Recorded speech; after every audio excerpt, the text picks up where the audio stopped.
Ok, je ne sais pas s'il y a autre chose. Oui.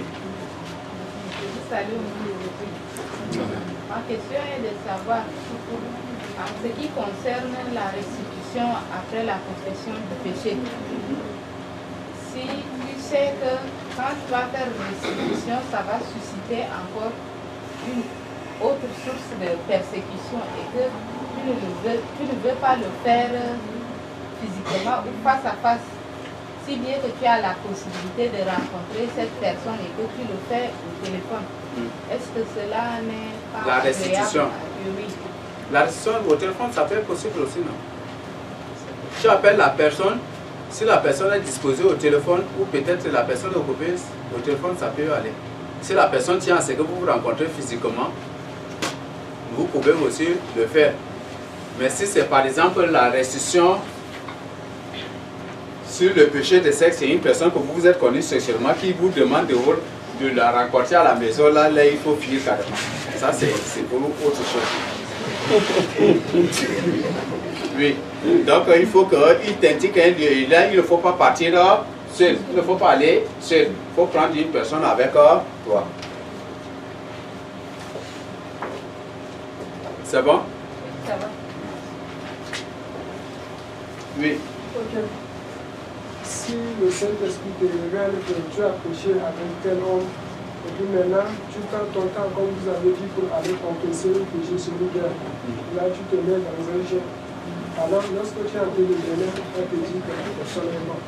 Alors que tu as l'intention d'aller confesser tes péchés avec lui.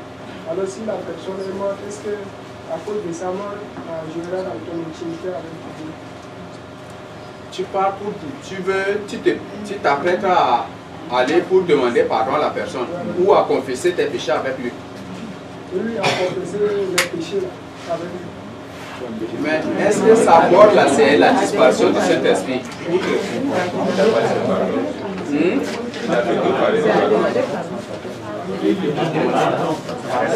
Ah, pour demander pardon à la personne. Ah, si c'est pour demander pardon, là il faut présenter aussi au Seigneur. Là tu peux présenter au Seigneur, là il n'y a pas de problème. Mais si c'est une restitution matérielle, tu peux amener les matériels là dans le temple de Christ. Oui. Il a dit, tu t'apprêtes à aller demander pardon à la personne et que la personne là, meurt avant que tu ne partes lui demander pardon, puisque tu te prépares à payer avant d'aller lui demander pardon. Est-ce que cela va, le sang de la personne sera sur toi? Toi, si tu t'apprêtes, si tu es réellement sincère, le Seigneur te justifie à ce niveau. Oui, je pose la question concernant la confession du péché. Des fois, il peut arriver que lorsqu'on était dans le monde, tu peux te quereller ou bien tu peux te bagarrer avec quelqu'un et tu ne demandes pas pardon. Par la suite, vous vous retrouvez amis comme ça et il n'a pas dans ton cœur aussi. Là, vous demandez vos pardons pendant après. Ok. Dois-je demander à une personne de pardonner tous les péchés que j'avais commis? Dois-je demander à une personne de pardonner tous les péchés que j'ai commis? Donc, ce n'est pas une personne qui pardonne l'autre. Ce n'est pas une personne qui pardonne les péchés. C'est le Seigneur Jésus-Christ. Donc, je nous invite vraiment à lire 1 Corinthiens. C'est comme 1 Corinthiens 15, non? Où il a dit le livre de Philippiens 1, de chapitre 1, chapitre 2, chapitre 3, vous allez découvrir, à lire aussi le livre de Hébreux 1, 2, 3 jusqu'au chapitre 10, vous allez découvrir l'œuvre de sacrifice, l'œuvre sacerdotale dit c'est Jésus-Christ pour nos péchés. Donc c'est seul le Seigneur Jésus-Christ qui pardonne les péchés. Ce n'est pas moi. Ce n'est pas les bergers. Ce n'est pas l'évangile. C'est pas. Mais la personne auprès de qui tu confesses n'est rien qu'un témoin. Mais il ne faut pas dire, bon, l'évangile, je te demande de me pardonner parce que j'ai fait ceci au berger. Je te demande de me pardonner parce que j'ai fait cela. Ça, ce n'est pas du tout biblique. Au moins que tu l'as offensé, mais si tu ne l'as pas offensé, ne lui demande pas de te pardonner pour une offense que tu as faite sur lui ou que tu as faite aux autres. Donc là, c'est clair. C'est bon? Ok. Quelques problèmes de l'homme dans la confession. Donc, ce sont les problèmes récurrents. L'orgueil. L'homme ne veut pas s'humilier. S'humilier pour venir demander pardon à l'autre, ça c'est un grand problème pour l'orgueil. Un orgueilleux ne reconnaît jamais du tout ses péchés. Un orgueilleux ne va jamais du tout s'humilier pour demander pardon. Il ne va jamais du tout s'humilier. Malheur à toi, si tu as offensé un orgueil, quand tu vas venir, quand tu vas venir pour lui demander pardon, il va faire de cela un spectacle pour que les gens voient comment tu es en train de l'adorer. Tu vas te prosterner, tu vas courir, il va reculer, tu vas courir, tu vas courir derrière lui, à genoux comme ça. Et malgré cela, même là, il ne sera pas du tout encore prêt à te pardonner. Il va finir par te donner encore des conditions. Ou finir par des malédictions. Donc ça, c'est le problème. Oui, je dis, par exemple, quelqu'un qui a commis de péché et que tu viens s'asseoir devant lui, est-ce que cela peut qu'il... Non, ça, ça c'est une signe d'humiliation. Là, il n'y a pas de... Pour ce si c'est ta maman, ton papa, oui, tu peux, ça c'est un signe d'humilité. Là, il n'y a pas de problème. Mais la personne, l'autre là, qui doit éviter cela. Le Seigneur dit, si vous ne pardonnez pas aux hommes leurs péchés ou les offenses, votre Père Céleste ne vous pardonnera non plus aux offenses. Donc là, c'est clair. Donc c'est très important. Si tu aimes beaucoup que les gens s'agenouillent devant toi pour te demander pardon, le jour où tu offres, si tu as offensé les gens, le Seigneur attend de toi aussi que tu t'agenouilles devant eux pour leur demander aussi pardon, comme tu as reçu des autres. Ça, c'est ce que c'est une loi. Le Seigneur a clairement dit, ce que vous ne voulez pas que les hommes fassent pour vous, ne faites pas aussi de même pour eux. Le mensonge, la tromperie. Le mensonge, la tromperie. Toujours dans le cœur de l'homme. Il y a des gens qui trompent les autres aussi dans la confession. Ils confessent, après ils disent, ah, j'ai menti sur tel point. Ça, ce n'est même pas une confession, c'est une perte de temps. Il faut te rassurer. Il y a certaines choses là, ce n'est rien que la colère de Dieu qu'on veut déclencher dans notre vie. Donc, soyons sûrs. C'est pour ça que j'ai dit, il faut laisser le Saint-Esprit te convaincre d'abord du péché. Quand le Saint-Esprit t'a déjà convaincu, lui-même, il a tout déjà arrangé en toi. Mais si c'est physiquement que tu veux le faire, charnellement que tu veux le faire, toi-même tu vas argumenter, tu vas composer. C'est comme c'est la sauce que tu donnes, si tu composes des trucs, si c'est bon, mauvais, si ça dépend maintenant de Dieu. Donc ça c'est pas vraiment bon. Accuser autrui, chercher à avoir raison. Ça c'est ce que nous rencontrons le plus souvent. Beaucoup dans leur confession ne font qu'accuser les autres, ils cherchent à avoir raison, ne pas reconnaître ses péchés, confesser ses péchés, animer les autres, confesser avec rire ou avec un grand sourire aux lèvres ses péchés. C'est ce que beaucoup le font aussi. Confesser de manière à humilier l'autre, à déclencher un problème, à briser les gens, en révélant le secret de l'autre. Ah, ça c'est un grand problème qu'on doit au moins ça exposer. Si tu confesses tes péchés là, ne révèle pas le secret de l'autre. Est-ce qu'on se comprend? Non, mais quand même, ça, à travers cela, vous comprenez déjà, non? Il y a des gens qui confessent leurs péchés en révélant les secrets des autres. Pour aussi exposer comme eux, comment peut-être que subitement, ils sont obligés de confesser pour s'humilier. Il révèle les secrets de l'autre aussi pour être humilié ou pour être haï, des trucs comme ça. Ne faisons point cela. Donc ça c'est le grand problème. Je crois que je ne sais pas si toi-même tu as un exemple que tu peux donner. Hein? Oui. l'ancien niveau, peut-être que pour un sorcier, peut-être il te faut absolument, quand tu confesses tes péchés de la sorcellerie, il faut également révéler que d'autres aient d'anciens peut-être à ce niveau. Ça, c'est autre chose ici. Par exemple, tu es venu auprès de moi pour confesser tes péchés. C'est ça, non? Après, j'ai commis un péché. Je viens, peut-être tu es venu confesser le péché de fornication avec moi. Et après, je suis tombé dans la fornication et j'ai dit, ah, ce jour-là, Daniel est venu, il a confessé le péché de fornication, il a couché avec tel cher, et c'est à cause de ça, et après j'étais excité aussi, je suis tombé. Est-ce que ça, là, c'est vraiment une confession?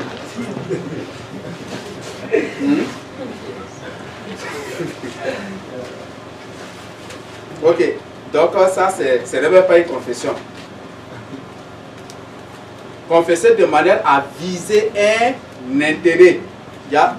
Ça, c'est beaucoup, c'est ce que beaucoup le font. Ceux qui se montrent vraiment des gens responsables, de ceux qui se montrent vraiment des élus de Dieu et qui visent un poste ou qui visent une position, c'est beaucoup ils le font ainsi. Donc ils confessent de manière à toujours viser un intérêt. Beaucoup le font de partout, peut-être dans plusieurs d'autres domaines, on ne sait pas. Confesser en rappelant ou en confessant de nouveau les choses déjà avouées, c'est ce que nous avons déjà vu précédemment. Confesser ses péchés dans l'intention de mendier. Il y a aussi beaucoup qui le font aussi. C'est pas vraiment bon, tu as un problème, tu partages directement le problème avec les frères ou tu partages avec l'église après aussi le culte. Là, c'est mieux. Mais il ne faut pas vraiment exposer certains de tes problèmes. Certaines conditions que tu présentes, tu ne fais pas attention. Même certains sujets que nous présentons à l'église, ce sont des informations que nous donnons aux sorciers pour mieux nous attaquer. Donc, faisons vraiment attention à ces niveaux. C'est bon? Ok.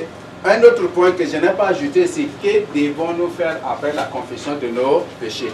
Il n'y en a pas ici, mais je pose comme question. Que devons-nous faire après la confession de nos péchés?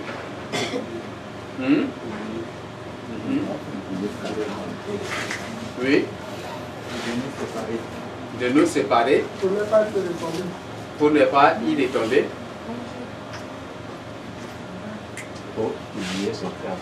Oublier ce que tu as fait. Il faut briser les liens.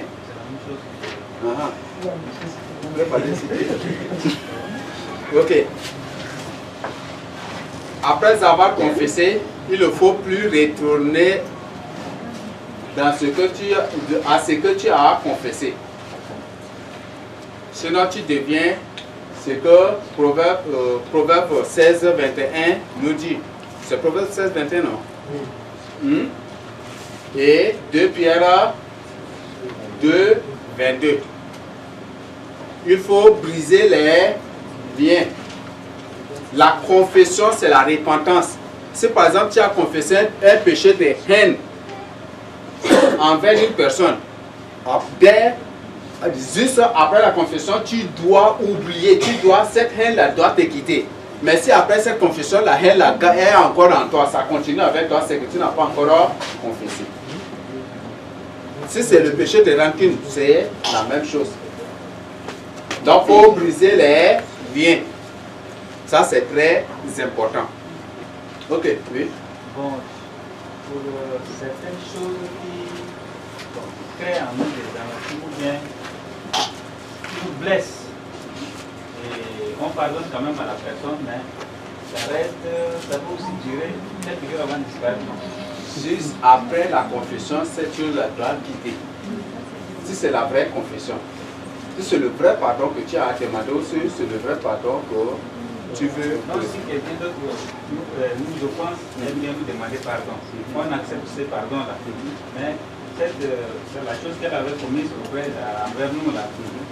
C'est tellement dur à supporter. Donc, on a pardonné, mais on ressent quand même. La Bible nous dit que l'amour couvre toutes les fautes. Si une personne qui est réellement enfant de Dieu vit dans l'amour, quelles que soient les offenses, même si on vient confesser quoi que ce soit, même si on vient te dire que, même si c'est la personne qui a tué ton papa, là, qui est venue auprès de toi pour confesser que c'est lui qui a tué ton papa, l'amour qui est en toi, là, efface toutes ces choses-là.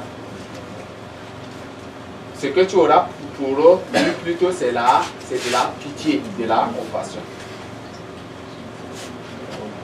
C'est ce qu'un enfant de Dieu manifeste le plus souvent dans sa vie.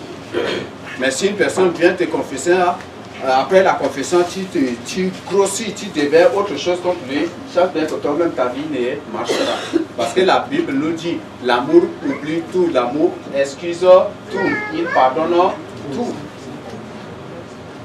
Lisez bien minutieusement 1 Corinthiens 13. Donc, c'est ça le procès de l'amour dans notre vie. La Bible nous dit, si quelqu'un dit, moi j'aime Dieu, mais j'aime mon frère là, c'est un menteur devant Dieu. Donc, celui qui vit dans l'amour, quelles que soient les offenses subies, il est prêt à pardonner. Et il a de la pitié, de la compassion. Peut-être la personne a tué ton papa et vient que voilà, je regrette, c'est moi qui ai tué ton papa, on m'a arrêté. Et comme maintenant la police est en train de me chercher parce que je n'ai pas payé la caution qu'on m'a demandé de. Peut-être c'est toi-même qui va prendre ton argent pour lui donner pour payer encore. Oui, c'est ça l'œuvre de l'amour. L'amour parfois rend aussi avec l'homme, c'est ça ce que Dieu veut. Oui. Dans ces cas, il y a des confessions qui viennent encore des problèmes.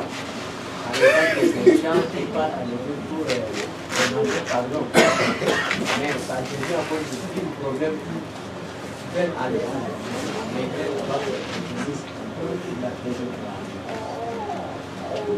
aller à la justice. Ils vont prier là-bas avant de venir. Voilà. Donc ça c'est ça le problème. Beaucoup de choses que nous subissons. Combien de fois on était agressés ici? Cette femme qui était venue pour entrer dans le temple, pour commettre des dégâts. Mon avocat, l'avocat dit qu'on doit l'arrêter. Si on ne l'arrête pas, les autres continueront toujours par venir nous agresser ici. Donc on doit l'arrêter, elle doit payer tout ce qu'elle a détruit et au-delà de cela. Mais je dis non, ça c'est pour Dieu. Donc c'est à Dieu de faire sa volonté, mais moi ce que je veux c'est son salut. Mais comme il n'y a pas autre chose, c'est sur l'information que je te donne. Et si arrive quelque chose, peut-être qu'il va blesser une personne ou il va faire autre chose, c'est juste pour t'informer ici. Il y a beaucoup de choses que nous subissons. Qu'on peut même réagir, on peut même faire enfermer ces gens, mais comme nous sommes en tant qu'enfants de Dieu, on se fait mouton, on se tue. Et les gens, eux, ils voient qu'on ne peut pas faire quelque chose. Mais on refuse parce qu'avec Christ, on est toujours des brebis, on est des brebis au milieu de nous, on est obligé de se soumettre comme ça. Et comme Dieu n'est pas de Dieu de la vengeance, de la violence ou de ces choses-là, nous sommes obligés d'accepter comme ça.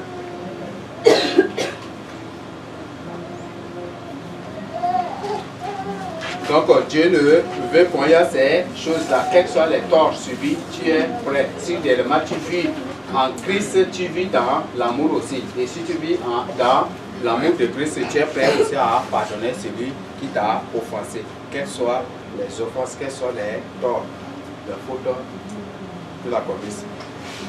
Ok. Pour conclure, nous allons lire Jacques 3, verset 2. Qui va nous lire? À votre voix. Oui. Jacques 3, verset 2 dit ceci. Nous bronchons tous de plusieurs manières. Si quelqu'un ne bronche point en parole, c'est un homme parfait capable de tenir tout son corps en prie. Nous bronchons tous de différentes manières.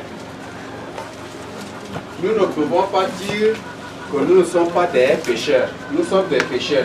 Nous bronchons tous de différentes manières. Nous sommes tous des pécheurs devant le Seigneur.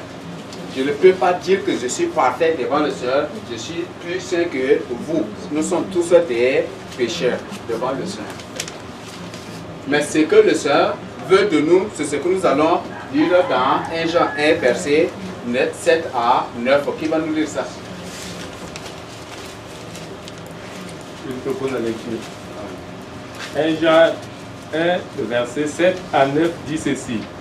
Bien-aimés, ce n'est pas un commandement nouveau que je vous écris, mais un commandement ancien que vous avez eu dès le commencement. Ce commandement, 1 Jean 1, 9, 7 à 9 là. Mais si nous marchons dans la lumière, comme il est lui-même dans la lumière, nous sommes mutuellement en communion et le sang de Jésus, son Fils, nous purifie de tout péché. Son sang nous purifie de tout péché que nous commettons. Oui. Si nous disons que nous n'avons pas de péché, nous nous séduisons nous-mêmes et la vérité n'est point en nous. Verset 9 enfin. Si nous confessons nos péchés, il est fidèle et juste pour nous les pardonner et pour nous purifier de toute iniquité. Ce n'est pas une invitation au péché que la Bible nous adresse ici, pour que nous péchions et revenir pour confesser. Mais le Seigneur nous dit, si nous péchons involontairement, c'est de péché involontaire, inconscient, que le Seigneur parle ici. Mais si tu connais bien que c'est du péché et tu le commets, 2 Pierre 2, le verset 21 a été clair, il n'y a plus d'autre sacrifice pour ce péché-là. La Bible est très claire déjà. Donc, ce que le Seigneur veut de toi et de moi, c'est de confesser quotidiennement nos péchés, en invoquant son sang, pour que nous puissions être purifiés et sanctifiés. Avant, c'était le sang du bouc, c'était le sang des taureaux qui couvrait le péché. Mais aujourd'hui, ce n'est plus le sang. Ce n'est ni le sang du bouc, ni le sang du taureau, ni d'un agneau physique ou que nous élevons qui couvre nos péchés ou qui ôte nos péchés, mais c'est plutôt le sang du Seigneur Jésus-Christ. C'est son sang ce qui ôte nos péchés. C'est ce que Jean a dit dans Jean 1, verset 29. Jean-Baptiste a dit, voici l'agneau de Dieu qui ôte le péché du monde. Le Seigneur Jésus-Christ a paru pour ôter le péché du monde. Je crois dans Hébreu, c'est Hébreu 8 ou 9, verset comme qui dit qu'il est impossible que le sang du bouc ôte le péché. Si ce n'est que le sang du Seigneur Jésus-Christ, notre seul sur le sang du Seigneur Jésus-Christ qui ôte nos péchés. Ce n'est ni moi, ni qui que ce soit, ni Abraham, ni qui contre que ce soit, mais ce n'est que le Seigneur Jésus-Christ seul. Donc ce que Dieu veut, c'est que tu confesses tes péchés. Ce que Dieu veut, c'est que tu te répandes. Je crois que pour Ézéchiel 18, verset 32, ce que je veux, c'est que vous vous répandiez. Est-ce que je désire la mort de celui qui meurt? Mais que le méchant se détourne de sa méchanceté, de sa mauvaise voie, pour pratiquer la justice, afin d'être sauvés. Donc Dieu veut que nous soyons sauvés. Non, ne dis pas que, voilà, moi là, je suis saint, je suis parfait. Il n'y a pas cela.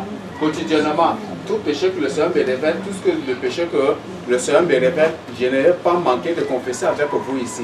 Certains, je trouve que c'est à mon niveau, je confesse aussi individuellement. Il y a des péchés que le Seigneur, je trouve que c'est très important de partager avec vous pour vous interpeller aussi sur d'autres choses. Je le fais, je ne manque pas de faire ces choses-là. Il n'y a pas la honte avec le Seigneur Jésus-Christ. Il n'y a pas la honte. Moi, je suis grand déjà. Est-ce que si il n'y a pas ça là avec le Seigneur Jésus-Christ. Si tu as commis des péchés, tu as commis des péchés, tu dois le confesser. Il n'y a pas à faire gros dos avec le Seigneur Jésus que voilà, je n'ai pas. Il n'y a pas cela. Donc là, c'est clair et c'est une interpellation qui est adressée à chacun de nous. Donc nous allons revenir encore dans Romains 10, verset 9 à 10.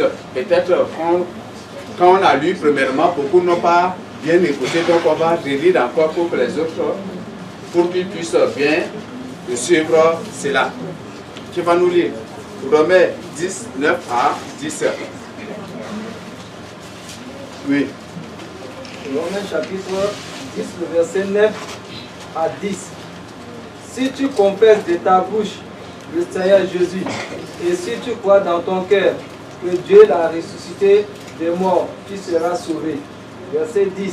Car c'est en croyant du cœur qu'on parvient à la justice, et c'est en confessant de la bouche qu'on parvient au salut, selon ce que dit l'Écriture. Ok. Donc, c'est en croyant du cœur. Quand tu confesses aussi, même tout en, peut-être en confessant le Seigneur Jésus-Christ de ta bouche, pour un miracle, pour ta délivrance, pour être sauvé de quelque chose, ou en le confessant pour demander pardon. Il faut d'abord croire. Et le Seigneur dit, il faut d'abord croire. C'est en croyant qu'on parvient aussi à la justice. La justice, c'est l'observation de la loi de Dieu. L'application de la loi de Dieu. La loi de Dieu, c'est sa parole. Et le Seigneur dit, ajoute que c'est en confessant de la bouche qu'on parvient au salut. En confessant de la bouche qu'on parvient au salut. Si par exemple, je vous offense, je vous ai offensé et je reste dans ma chambre là-bas, Seigneur, pardonne-moi parce que j'ai offensé l'assemblée, j'ai scandalisé, vous croyez que ça peut aller? Je dois revenir vers l'assemblée pour pardonner, pour demander pardon.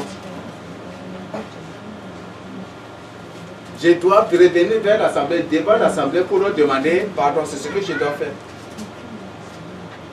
Donc il n'y a pas à faire gros dos dans le Seigneur Jésus-Christ. Il n'y a pas vraiment à faire gros dos. Même Pierre, qui est le premier, que le Seigneur le considère comme premier sur les autres, il dit, ah Seigneur, moi là je suis un pécheur, retire-toi de moi. Il a reconnu ses péchés. Il n'a pas retiré le Seigneur en secret quelque part, Seigneur, moi là je suis un pécheur. Donc pour que les autres ne chassent pas que lui, non, il n'a pas fait cela. Donc ça c'est très clair. Mais si tu refuses de confesser tes péchés publiquement, d'avouer publiquement, la Bible dit que tes péchés ne sont pas pardonnés. Comme tu n'as pas confessé, tes péchés ne sont pas pardonnés, non? Et si tes péchés ne sont pas pardonnés, quelle est la conséquence de cela? La conséquence du péché, c'est la mort. Romains 6, verset 23. Qui va nous lire ça? Je propose la lecture. Romains 6, verset 23. Car le salaire du péché, c'est la mort. Mais le don gratuit de Dieu, c'est la vie éternelle en Jésus-Christ notre Seigneur. Le salaire du péché, c'est la mort. Parce que comme tu as refusé de confesser, comme tu as refusé, tout le fait que tu as emmagasiné des péchés sur toi. Et tout cela, c'est pour aller décharger en enfer. Toi-même, tu vas partir avec tous ces fardeaux-là en enfer. Donc, le salaire du péché, c'est la mort. N'attends pas à emmagasiner en quantité d'abord, comme beaucoup refusent d'aller au WC pendant une semaine avant de le faire. Il ne faut pas faire cela. Tu ne sais pas. La vie, là, tu ne sais pas ce qui va t'arriver après. Donc, tu es appelé, interpellé à confesser à tout moment tes péchés. Il n'y a pas, je le dis, il n'y a pas gros dos dans le Seigneur. Il n'y a pas la honte dans le Seigneur. Le Seigneur dit, si tu as honte de lui en public aujourd'hui, là, lui aussi, il aura honte de toi aussi. Devant les anges là-bas. Les anges là sont combien? Le nombre des anges là, le Seigneur, selon la Bible, dépasse loin même le nombre de l'humanité, de la création, même jusqu'à aujourd'hui. Des milliards et des milliards. Et des milliards de ça, c'est innombrable. Et si tu le confesses aujourd'hui que devant tous ces anges-là, il va s'élever aussi pour confesser ton nom devant ces anges-là, pour une personne qui le crée comme une personne qui simule devant lui. Le Seigneur veut l'humilité. Quand on est orgueilleux, c'est difficile qu'on confesse nos péchés. C'est difficile qu'on reconnaisse nos péchés. Et c'est difficile d'obtenir aussi le pardon de Dieu. Donc le Seigneur interpelle chacun de nous maintenant. Voir maintenant, c'est comme j'ai toujours l'habitude de dire, La vie chrétienne, c'est une vie de sagesse. La base même de la vie chrétienne, c'est la sagesse. La Bible dit la crainte de Dieu, c'est le commencement de la sagesse. Si tu mets ta vie chrétienne en marchant comme ça dans l'air, c'est que tu n'es pas encore un enfant de Dieu. La vie chrétienne, c'est une vie de sagesse. En demeurant seulement dans la crainte de Dieu, au moins, même si ce n'est pas le 100% de la sagesse que Dieu t'a donnée, au moins les 20 ou les 40, les 50, 60, le pourcentage de la sagesse de Dieu, tu as ça encore. Tu peux avoir. Donc, mets ta vie chrétienne dans la sagesse, par la sagesse. Et avec la sagesse, ça va beaucoup du tout t'aider. Donc, comme le Seigneur nous a interpellé dans le rêve, c'est qui le Seigneur nous a précisé déjà les raisons pour lesquelles nos confessions ne lui sont pas agréables. Nous avons déjà vu ces choses-là. Donc c'est à nous maintenant de réfléchir. Et prochainement, si on vient pour confesser nos péchés, qu'on soit vraiment précise, qu'on soit concise, qu'on soit vraiment direct au but pour obtenir le pardon. Qu'on ne déambule pas, qu'on ne badine pas, qu'on n'anime pas les gens, qu'on ne fait pas des va-et-vient dans les confessions, mais qu'on soit vraiment objectif. Ça va beaucoup nous aider. Donc, ce sont là des choses que j'ai à partager avec nous. Je nous donne ici au nom du Seigneur Jésus-Christ. Amen. Je ne sais pas s'il y a des questions. Oh, mon Dieu est bon. Papa Yahvé est bon. Oh, Adonai, il est bon. Mon Dieu est bon. Oh, il m'a sauvé. Alléluia. De tout péché. C'est lui qui m'a racheté. Je chante, il est bon. Dieu est bon pour toi. Et il est bon pour moi. Je ne peux pas le laisser. Non. Je ne peux pas. Je ne peux pas.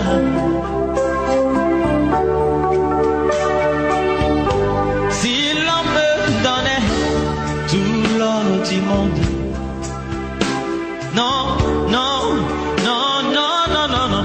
Si l'on me donnait d'avoir les plaisirs de ce monde, non, non, non, non, non, non, non.